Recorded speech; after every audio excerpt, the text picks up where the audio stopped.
friends, welcome to Jazila channel. நம்ம channel இன்னைக்கு என்ன பார்க்க போறோம்னா முறுக்கு மாவு ரெடி பண்ணி அதை எப்படி நம்ம முறுக்கு சுடுறதுன்னு சொல்லிட்டு பார்க்க போறோம். இதில் என்ன வந்து நான் ஃபுல்லாக காட்டியிருக்கேன்னா என்ன தவறுகள் நம்ம செய்கிறோம் அந்த முறுக்கு மாவு செய்யும் போதுன்னு சொல்லிட்டு அதுதான் நான் முக்கியமாக காட்டியிருக்கேன். இந்த வீடியோ ஸ்கிப் பண்ணாமல் பாருங்கள், சப்ஸ்கிரைப் பண்ண மறந்துடாதீங்க. ஃபஸ்ட் டைம் இந்த வீடியோ பார்த்தீங்கன்னா கண்டிப்பாக சப்ஸ்கிரைப் பண்ணிவிட்டு பக்கத்தில் உள்ள பெல் பட்டனையும் அழுத்துங்க.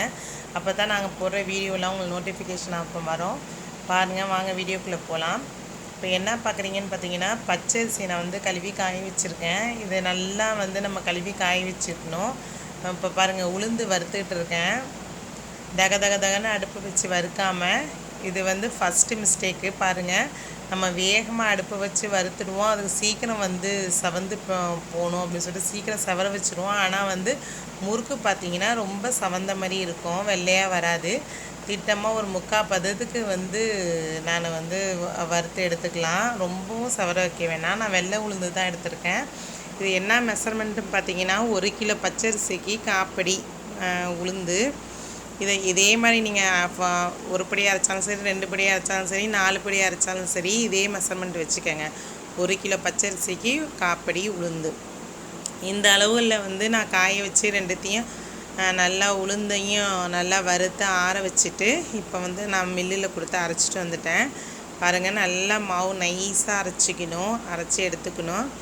ரெண்டாவது இது சலித்து வச்சுக்கணும். சலிக்காமல் நம்ம வந்து அப்படியே முறுக்கு புளியும் போது அந்த சின்ன வந்து அந்த மாவில் கட்டியாக இருக்குது பார்த்தீங்களா, அது அந்த எண்ணெயில் வந்து வெடிக்க வாய்ப்பு இருக்குது. அதனால் நம்ம கண்டிப்பாக சலிக்கணும். இது ரெண்டாவது. இது கண்டிப்பாக நம்ம சலித்து எடுத்துக்கணும். சின்ன அந்த கட்டிகள் இருந்தாலும் அந்த மாவில் இந்த எண்ணெயில் வந்து வெடிக்கும். நம்ம மாவு பனையும் போதெல்லாம் அது தெரியாது, நம்ம எண்ணெயில் விடும்போது தான் தெரியும். கண்டிப்பாக நம்ம வந்து சலிச்சுக்கங்க. இப்போ என்ன செய்யணும்னு பார்த்தீங்கன்னா மாவு பனைய போகிறேன். இப்போ எத்தனை படி போடுறேன்னு பார்த்தீங்கன்னா ஒரு 3 படி அளவுக்கு வந்து நான் மாவை எடுத்து போடுறேன். எனக்கு 4 படி சுட முடியல, அதனால் 3 படி போட்டிருக்கேன். இப்போ ஒரு படிக்கு நீங்கள் வந்து 50 ஒரு படிக்கு 50 ml வந்து எண்ணெய் வந்து இதுக்கு அளவுகள் வந்து இப்போ நான் 3 படி போட்டிருக்கேன்னா இப்போ 150 எண்ணெய் வந்து நம்ம இதில் ஊற்றி நம்ம வந்து ரெடி பண்ணணும் மாவை. இந்த மாவை இது மாதிரி வெயில் நேரத்தில் நல்லா அரிசியை காய வச்சு நம்ம ரெடி பண்ணி ஸ்டோர் பண்ணி வச்சுக்கிட்டால் 6 மாதம் இருந்தாலும் அப்படியே வந்து பூச்சி வைக்காது, ஒன்றும் செய்யாது, நல்லாயிருக்கும். அப்படி உங்களுக்கு வந்து பூச்சி வைக்கும் அப்படின்னு டவுட் வந்துச்சுன்னா நீங்கள் வந்து ஏற்ற நல்லா டைட்டான ஒரு கண்டெய்னரில் போட்டு நீங்கள் ஃப்ரிட்ஜில் கூட ஸ்டோர் பண்ணி வச்சுக்கலாம். பாதி மாவை நீங்கள் பாதி மாவு மட்டும் வெளியில் வச்சுக்கலாம். இப்போ பாருங்கள், இது 200 ml உள்ள டம்ளரு. அதில் வந்து நான் 3/4 ஏன் ஊற்றிருக்கேன்னு பார்த்தீங்கன்னா நான் 3 படி எடுத்துருக்கிறதுனால 150 ml தான் நான் வந்து எண்ணெய் எடுத்திருக்கேன். இது எண்ணெய்ன்னு பார்த்தீங்கன்னா தேங்காய் எண்ணெய் தான் நான் எடுத்திருக்கேன்.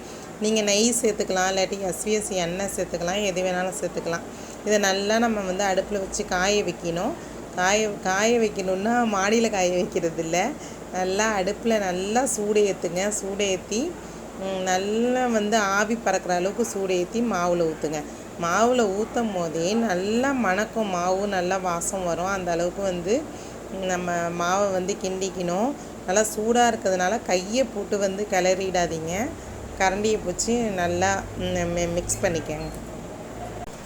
கரண்டி வச்சு நல்லா மிக்ஸ் பண்ணிக்கிட்டே இருந்தோம்னா கொஞ்சம் நேரத்தில் வந்து அந்த எண்ணெய் வந்து சூடு ஆறிடும். அதுக்கப்புறம் நம்ம என்ன செஞ்சிடலாம், அந்த கரண்டியில் உள்ளதெல்லாம் எடுத்துகிட்டு அப்படியே கையாலே நம்ம மிக்ஸ் பண்ணலாம். ஒரு 2 நிமிஷம் 3 நிமிஷம் இருந்தாவே ஆறி போயிடும். பாருங்கள், இப்போ ஆறிடுச்சு. அதை கரண்டியில் உள்ள மாவெல்லாம் வந்து நான் எடுத்துட்டு நம்ம இப்போ அதில் வந்து என்னென்ன சேர்க்கணுமோ அதெல்லாம் சேர்த்து இப்போ மிக்ஸ் பண்ணலாம். இல்லை என்னென்ன சேர்க்கணும்னு பார்த்தீங்கன்னா இப்போ எண்ணெய் நம்ம சேர்த்தாச்சு ஃபஸ்ட்டு, 2வது எள்ளு சேர்க்கணும், 3வது பெருங்காயம், 4வது உப்பு சேர்த்துக்கோங்க. 4 இன்க்ரீடியன்ட்ஸ் தான் இந்த மாவுக்கு சேர்த்து நம்ம ரெடி பண்ணி வச்சுட்டாக்கா முறுக்கு நம்ம ஈஸியாக சுட்டுடலாம். இப்போ எதுக்கு வந்து இந்த எள்ளை வந்து நான் வடித்தட்டில் வச்சுருக்கேன்னு பார்த்தீங்கன்னா அதில் எள்ளில் எப்படி இருந்தாலும் ஒரு சின்ன கல்லாவது இருக்கும். அதை நம்ம அரித்து எடுத்துக்கோங்க. அரித்து இது மாதிரி கழுவி நம்ம எடுத்து போட்டுக்கலாம். அண்ட் அதனாலேயும் வந்து நம்ம முறுக்கு சுடும் போது அந்த எண்ணெயில் பட்டு வெடிக்கலாம். அதனால் நம்ம ஜாக்கிரதையாக இருக்கணும். இதில் நீங்கள் வந்து எள்ளுக்கு பதிலாக ஜீரகமும் சேர்த்துக்கலாம். ஜீரகம் சேர்த்திங்கன்னா நல்லாயிருக்கும், அதுவும் நல்லா வாசமாக இருக்கும். எனக்கு பெருங்காயம் பிடிக்குங்கிறதுனால கொஞ்சம் கூட சேர்த்துருக்கேன். உங்களுக்கு எவ்வளோ வேணுமோ அந்த அளவுக்கு சேர்த்துக்கோங்க. இதையும் நல்லா நம்ம மிக்ஸ் பண்ணிட்டு நல்லா அந்த கட்டியெல்லாம் உடச்சி விட்டு நல்லா மிக்ஸ் பண்ணி எடுத்துட்டால் மாவு நல்லா வெந்த மாரி இருக்கும். இப்படி கையில் நம்ம பிடிச்சி பார்த்தோம்னா இப்படி பிடிக்க வரும். அந்த அளவுக்கு பாருங்கள் மாவை இது மாதிரி மிக்ஸ் பண்ணி வச்சுக்கலாம். இது எல்லாத்துலேயுமே இப்போ வந்து நம்ம தண்ணி கலந்து இது பண்ணக்கூடாது. நம்ம உப்புலாம் நம்ம டேஸ்ட்டு பண்ணிடலாம். இப்போ நான் என்ன செஞ்சுருக்கேன், சஹானில் வந்து ஒரு படி மாவு மட்டும் எடுத்து தண்ணி கலந்து நான் மிக்ஸ் பண்ணிகிட்ருக்கேன் பாருங்கள். ஏண்டா அப்பப்போ வந்து நம்ம ஒவ்வொரு படியாக பனையும் போது புது மாவு மாதிரியே இருக்கும். முறுக்கு நல்லா சாஃப்டாக வரும். நம்ம எல்லாத்தையுமே மொத்தமாக பனைஞ்சிட்டா ஃபஸ்ட்டு வந்து முறுக்கு வந்து நல்லா சாஃப்டாக இருக்கும். போக போக அழுத்தமாக போயிடும். ரெண்டாவது மாவும் புளிச்சு போயிடும். எல்லா மாவும் நம்ம சுடுறதுக்குள்ளே அந்த பனைஞ்ச மாவு புளிச்ச மாதிரி போயிடும். அதனால் அழுத்தமாக போயிடும். அதனால் எல்லாத்தையும் சேர்த்து மிக்ஸ் பண்ண வேணாம். ஒரு படி மாவு ஃபஸ்ட்டு எடுத்து நல்லா தண்ணி கலந்து மிக்ஸ் பண்ணி பதமாக மிக்ஸ் பண்ணிக்கலாம். அதுக்குன்னு சப்பாத்தி மாவு மாதிரி போட்டு அழுத்தி பனையாதீங்க. அது நம்ம புளியறவங்களுக்கு தான் கை வலிக்கும். இந்த அளவுக்கு நம்மளை சாஃப்டாக வந்து எல்லாத்தையும் மாவையும் சேர்த்து எடுத்தாச்சு பாருங்கள். சஹானில் ஒரு மாவு கூட அந்த சஹானில் ஒட்டில் பாருங்கள். நம்ம மாவு பனைஞ்ச தட்டு மாதிரியே தெரில, அந்த அளவுக்கு எல்லாத்தையும் நம்ம சேர்த்தாச்சு. இப்போ கொஞ்சோண்டு நம்ம புளியிற நேரத்தில் பார்த்திங்கன்னா கொஞ்சோண்டு மாவை எடுத்து அதையும் வந்து லைட்டாக தண்ணி தெளித்து நல்லா வந்து அழுத்தி பனைஞ்சி எடுத்துக்கலாம். நல்லா சாஃப்டாக இருக்கும்.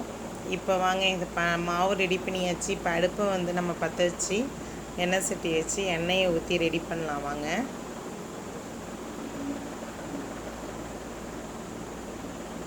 பாருங்கள் பதமாக இருக்குது மாவு. இதை அப்படியே நம்ம வந்து உரலில் வச்சு நான் புளிஞ்சு காட்டுறேன். அடுப்பை பற்ற வச்சாச்சு. இப்போ வந்து நம்ம எண்ணெயை ஊற்றிக்கலாம். நான் என்ன செஞ்சேன்னு பார்த்தீங்கன்னா, நல்லா வந்து அடுப்பு எண்ணெய் சட்டி வச்சோடனே தண்ணி இருந்துச்சு. தண்ணி காஞ்சோடனே எண்ணெயை ஊற்றலான்னு சொல்லிட்டு தண்ணி காஞ்சோடனே எண்ணெயை ஊற்றினேன். ஃபஸ்ட்டு பாக்கெட் எண்ணெய் ஊற்றினேன். 1 லிட்ரு ஊற்றினேன். எப்போதும் பாக்கெட் எண்ணெயில் மட்டும்தான் நான் சுடுவேன், இல்லாட்டி தேங்காய் எண்ணெயில் மட்டும் அதாவது சுடுவேன். அது மாதிரி சுடுவேன். நான் இன்றைக்கி என்ன செஞ்சிட்டேன்னு பார்த்தீங்கன்னா, பாக்கெட் எண்ணெய் 1 லிட்ரு ஊற்றிட்டு இதுலேயே வந்து நான் தேங்காய் எண்ணெய் 1 லிட்ரு கலந்து ஊற்றிட்டேன்.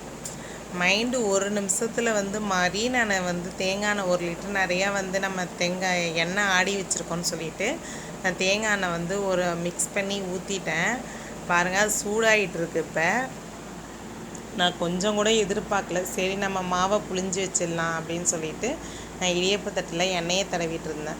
ஃபஸ்ட்டு டைம் ஒரு டைம் தடவுனா போதும், வந்து கடைசி வரைக்கும் எதுவும் தடவலாம் வேணாம். ஃபஸ்ட் டைம் தடவி நம்ம முறுக்கு புளிய ஆரம்பிச்சிட்டோம்னா நல்லா நான் இப்படி தான் வந்து செய்வேன். ஏன்னா 4 இதுலேயும் புளிஞ்சு வச்சுட்டா அது அந்த 4 இதுவும் வேகிறதுக்குள்ளே நம்ம அடுத்து இதை புளிஞ்சு வச்சிடலாம். அதனால் நான் வந்து இது மாதிரி செய்வேன்.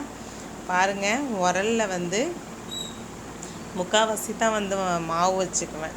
ஃபுல்லாக நம்ம வச்சுக்கிட்டோம்னா முக்கால் முக்கி அதை புளியணும். அதுலேயே நமக்கு கைவலி வந்துடும். நம்ம இது மாதிரி முக்கால்வாசி வச்சுக்கிட்டால் மாவும் வெளியே வராது, நம்ம கையும் வலிக்காது. நல்லா மாவு பதமாகவும் இருக்கிறதுனால நம்ம சாஃப்டாக முறுக்கு சுட்ட மாதிரியே தெரியாது. அந்த அளவுக்கு வந்து நமக்கு மாவு ரெடி ஆகிடும். பாருங்கள் இப்போ சரி போடுவோன்னு சொல்லிட்டு போடுறேன், நினச்சி கூட பார்க்கல, அப்படியே புஷ்ஷுன்னு பொங்குச்சு. ஒரு நிமிஷம் நான் என்ன செய்கிறதுனே தெரியல. டக்குன்னு ஒரு புடிக்கம்பி வச்சு நான் இறக்கிட்டேன். இந்த மிஸ்டேக்கை வந்து நீங்கள் கண்டிப்பாக செய்யாதீங்க. 2 எண்ணெயும் கலந்து ஊற்றாதீங்க. ஒன்று தேங்காய் எண்ணெயில் மட்டும் சுடுங்க, இல்லாட்டி பாக்கெட் எண்ணெய் சன்ஃப்ளவர் ஆயிலில் மட்டும் தனியாக சுடுங்க.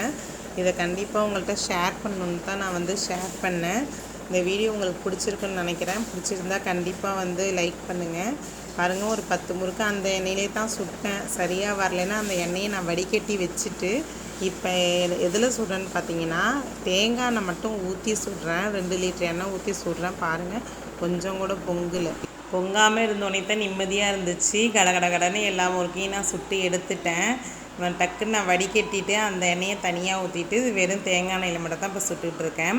இந்த வீடியோ உங்களுக்கு கண்டிப்பாக வந்து ஷேர் பண்ணி உங்களுக்கு வந்து சொல்லணும்னு சொல்லிட்டு தான் இந்த வீடியோ வந்து நான் ஷேர் பண்ணியிருக்கேன். அந்த பொங்குறதுலாம் வந்து நான் வீடியோ எடுத்திருக்கேன் பாருங்கள். கண்டிப்பாக வந்து இந்த வீடியோ உங்களுக்கு யூஸ்ஃபுல்லாக இருந்திருக்கும்னு நினைக்கிறேன். யூஸ்ஃபுல்லாக இருந்துச்சுன்னா நம்ம சேனலுக்கு சப்ஸ்கிரைப் பண்ணிடுங்க மறக்காமல். பாருங்கள் 2 சைடு திருப்பி போட்டுட்டு அந்த நுரை அடங்கிட்டாக்கா நம்ம வெந்துருச்சுன்னு அர்த்தம். நல்லா முறுக்கு எப்படி வெள்ளையாகவே இருக்குதுன்னு பாருங்கள். அந்த அளவுக்கு நம்ம மாவு பதமாக அரைச்சிட்டா இந்த மாதிரி வெள்ளையாக இருக்கும். உங்கள் வீட்லேயும் இந்த மாதிரி ட்ரை பண்ணி பாருங்கள், நல்லா சூப்பராக வரும். பாருங்கள் நல்லா செவந்துருச்சு. இப்போ ஒன்று ஒன்று எடுத்து காட்ட பாருங்கள். நுரையும் கொஞ்சம் கூட இல்லை, அடங்கிருச்சு பாருங்கள். இதேமாரி எல்லா முறுக்கையும் நான் சுட்டு எடுத்துட்டேன். இந்த வீடியோ பிடிச்சிருந்தா லைக் பண்ணுங்கள், ஷேர் பண்ணுங்கள், கமெண்ட் பண்ணுங்கள், மறக்காமல் சப்ஸ்கிரைப் பண்ணுங்கள். தேங்க்யூ ஃப்ரெண்ட்ஸ், பாய்.